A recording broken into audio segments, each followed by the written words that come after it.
Someone's calling me. Oh, it's a work call. Yeah, don't they know we're busy?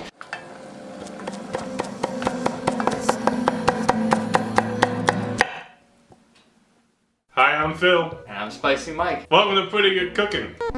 Pretty good. Tonight, we're making beanies and weenies. Although my duties in this recipe are primarily relegated to the peanut gallery, I will be attempting to capture the ephemeral qualities of freshly grilled meats by searing these fatty sausages in lard in this here pan.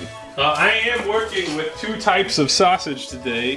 One that has been deliciously bold and zesty flavored, but is fully cooked, and another that is, in fact, not. So I'll start with the uncooked sausages, which are the Whit Farm turkey Cajun style sausages. Over here, while I am getting this Dutch oven warming, I'm gonna be dicing up these onions. I'm gonna use all 3 onions. We're using 6 half-in onions. What up, Kevin? Kevin, would you like a drink from this vessel? What is it? This is a yellow onion infused I'm not doing that.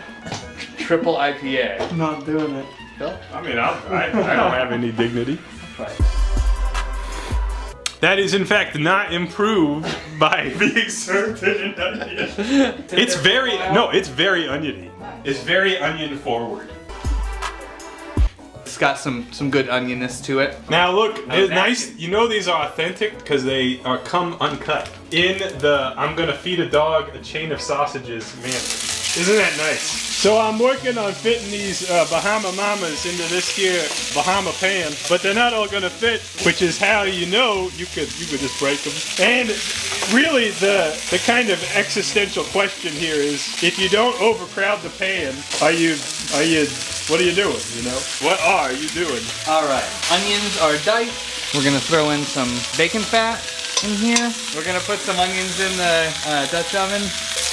We're gonna salt them. Don't measure salt and pepper ever, so don't ask me. Pepper on these guys. We're gonna stir them up, let them start to caramelize. Bon appetit. Okay, I have successfully browned these sausages. Look at the beautiful blistering of this dog. All right, so my work here is done. So we've got 2 poblanos over here. I'm just dicing these up about the same size as the onions. I want to emphasize how much this is like a kitchen sink type dish. You can just put whatever the f you want in it. I've got a lot of peppers in my garden that I need to get rid of right now, so we're just throwing like a little bit of all of them in. We're also going to use some cherry peppers. These ones are a little bit hotter, but still not crazy. They've got like the flavor of a really nice ripe bell pepper with the heat of like a mild jalapeno. We've got 5 of these boys. We're taking the seeds out of these. It's because they're like super seedy. Peanut gallery. Thank you, George Washington Carver. Just putting the cherry peppers in, I just noticed these couple little slices are not quite as small as I want them to be, so I pulled them out and cut them in half. Do not try this at home. That's a very dangerous activity. So we got our peppers and our onions in here now. How's he doing, Phil? I think he's doing a fine job. What do we think? Head and a half of garlic? That seems reasonable. Everything in moderation, except for that. Everything in moderation. Moderation. Everything in moderation. There's no air in here. What kind of chilies is he using? I'm mincing the shit out of this. Have you done this before? Once or twice. I don't have a concept of infinity. Got a pile of garlic. We're only gonna do half of one of these seeded because they're a little bit hot. We're not trying to make this too spicy. What is that? So this is a random pepper that I grew. These were labeled as cayennes when I bought them as seedlings, and don't look like any cayennes I've ever seen. They taste similar to Scotch bonnets. They're like pretty sweet with some good heat to them. Kind of like in between a cherry pepper and a habanero if you wanted to compare it to other peppers. Mystery pepper that's kind of hot, so we're just gonna put half of one in. And we're just gonna mince this up with the garlic. Oh my God, it's an alien in my dining kitchen.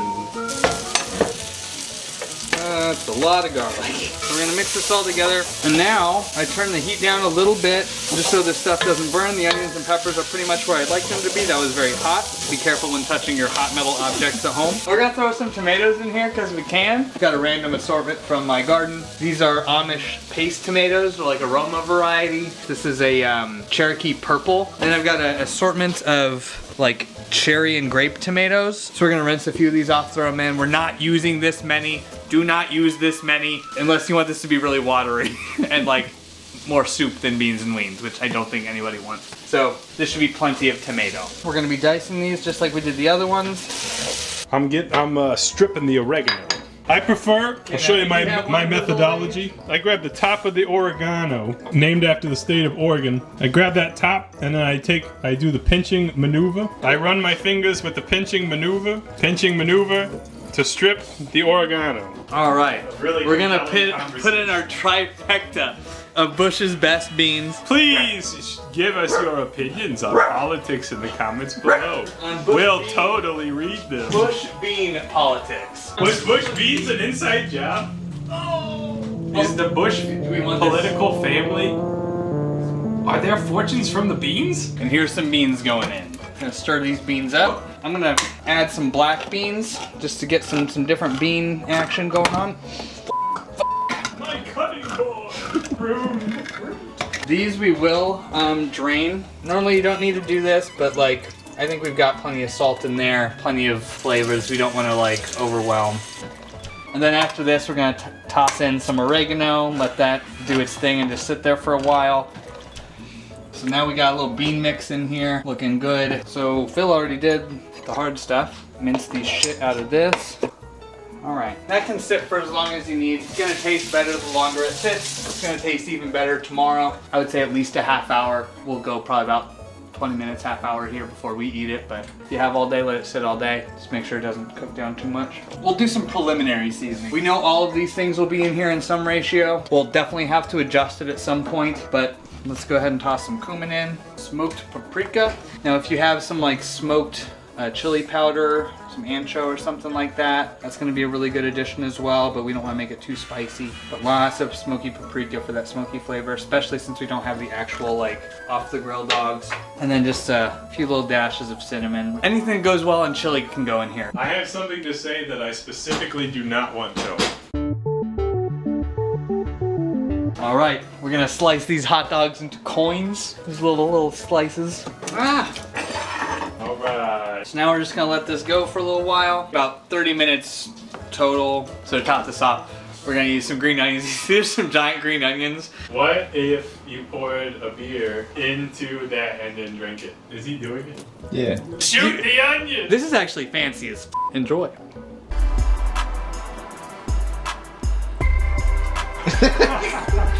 It's all part of the effect. I like it better. The beer's better for it. Okay, so just thinly slicing some green onions here. These will just be for a topping. So always important to taste as you cook. Needs a little bit more salt. And we're gonna do a pinch more cinnamon, a tiny little bit of brown sugar or molasses. We'll do brown sugar. We're just gonna add a pinch of this just to balance it out, thicken it up a little bit more. This is a lot, but this is like a huge pot, so that's why that's a whole fistful. More paprika. If we're being honest, the main thing that I'm thinking is like, this should be spicier. But we specifically made this one not spicy because you're our friend. Thank you. And it should be good to go. Smash that motherfucker like butter! I'm scooping into the bowl. So for the toppings, I'm gonna put some sharp cheddar on here. Whatever cheese you have will do just fine. A little bit of sour cream. Big ol' dollop of that shit. And then a pinch of these boys. Oh, nice.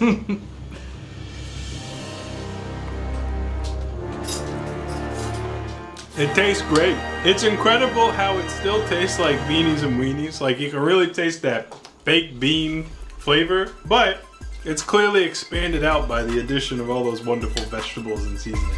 It's really good. Really good. Well done, Mike. Pretty good. No, it's really good.